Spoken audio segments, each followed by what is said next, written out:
Gurudev, if everything is a dream, how can doing sadhana, which is also part of the dream, make a difference? Absolutely.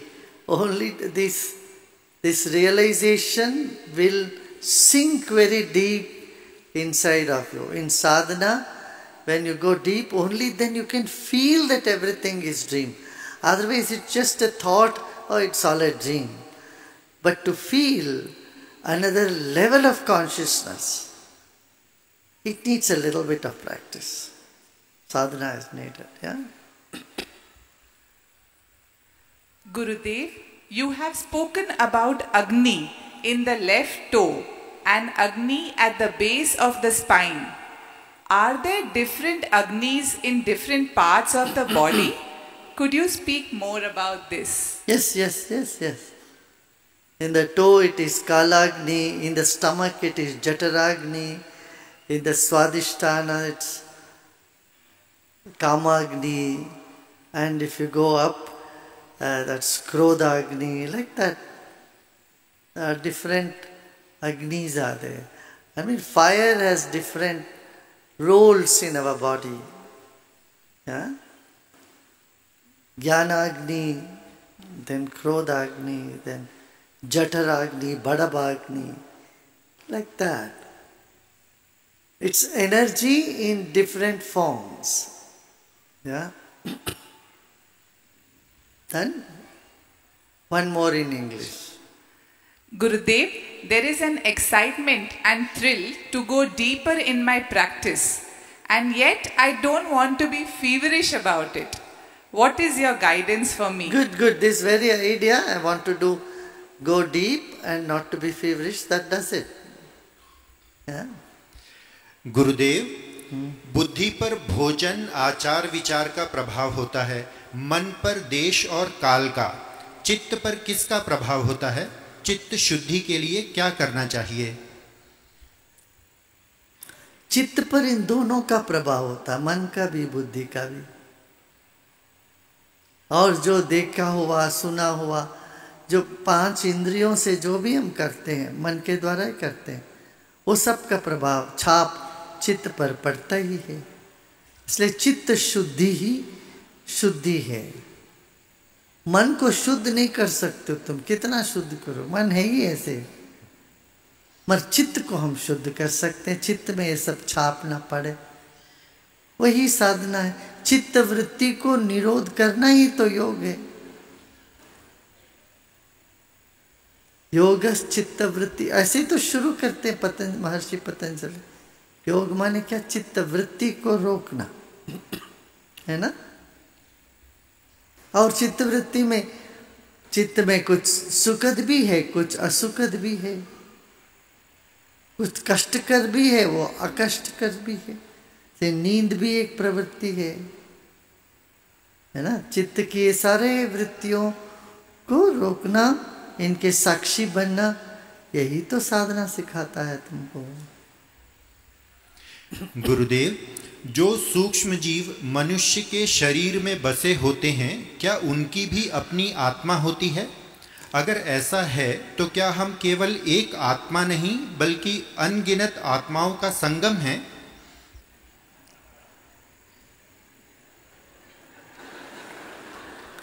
आप इस चक्कर में पड़ो नहीं। बहुत लोग कहते हैं कि तुम्हारे भीतर इतने सारे आत्मा है। कुछ साइकिक लोग बोलते हैं हम चैनल कर रहे हैं, ये कर रहे हैं, वो कर रहे हैं। ये लोग बोल देते हैं अरे तुम्हारे भीतर तो 20 आत्मा है, 10 आत्मा है, फिर तुम घबरा जाते हो। ऐसा कुछ नहीं, जीवात्मा एक है, एक ही जीव है, तो तेरे भीतर एक जीवात्मा है। और जंतु बहुत है जीव शरीर में बहुत सारे बैक्टीरिया से कृमि है, पर उनसे अलादा तुम हो, है ना? गुरुदेव, हम अक्सर सुनते हैं कि श्रद्धा यानी तर्क से परे जाना, लेकिन मूर्खता भी तर्क से परे होती है। मूर्खता के बिना श्रद्धा कैसे बनाए रखें?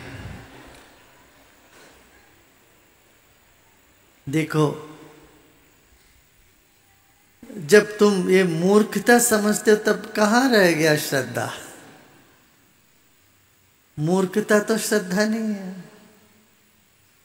मूर्खता का ज्ञान होते ही श्रद्धा टूट गया, या समझो श्रद्धा तो चली गई।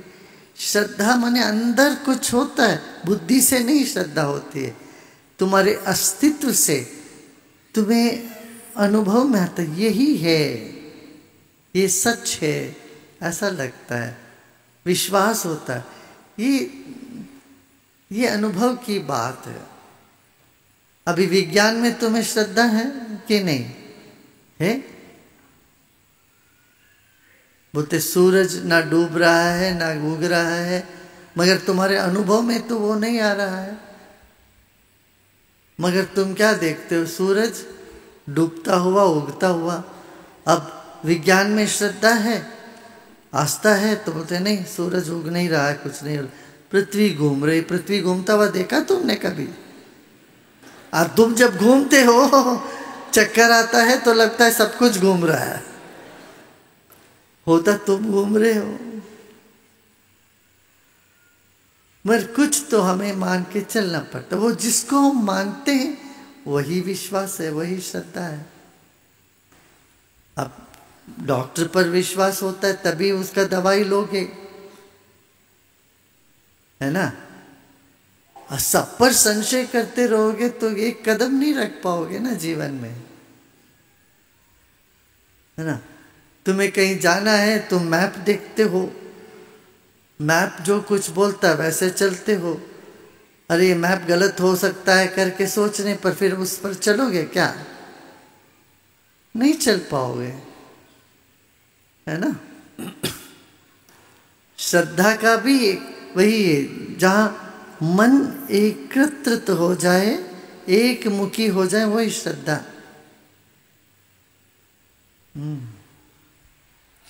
गुरुदेव, शिष्यों को सीधा करने के लिए बहुत से गुरु अपने साथ छड़ी रखते हैं। आपके हाथ में तो कोई छड़ी नहीं दिखती, क्या आपकी छड़ी भी सूक्ष्म है? हमारी छड़ी दिखती नहीं है और फिर चोट लगती भी नहीं है, फिर वैसे सीधा हो जाते हैं।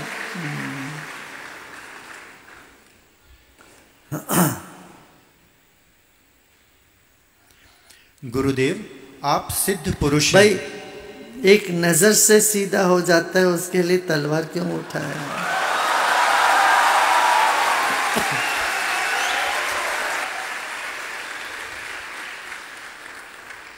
गुरुदेव, और आप पर भी निर्भर है। आप यदि गाय हो तो अलग होता है ट्रीटमेंट, आप भैंसा हो तो तब आपके लिए अलग ही ट्रीटमेंट होती है। सबका खुराक अलग अलग होता है भाई। गुरुदेव, आप सिद्ध पुरुष हैं और हम जिद्दी भक्त। हमारी जिद है कि हम सदा आपके सानिध्य में रहें। गुरुदेव, आपको एक भक्त में कैसी जिद अच्छी लगती है?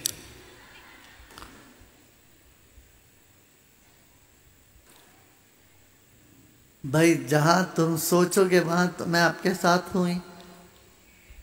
तुम शरीर समझोगे तो उसके लिए सीमा है।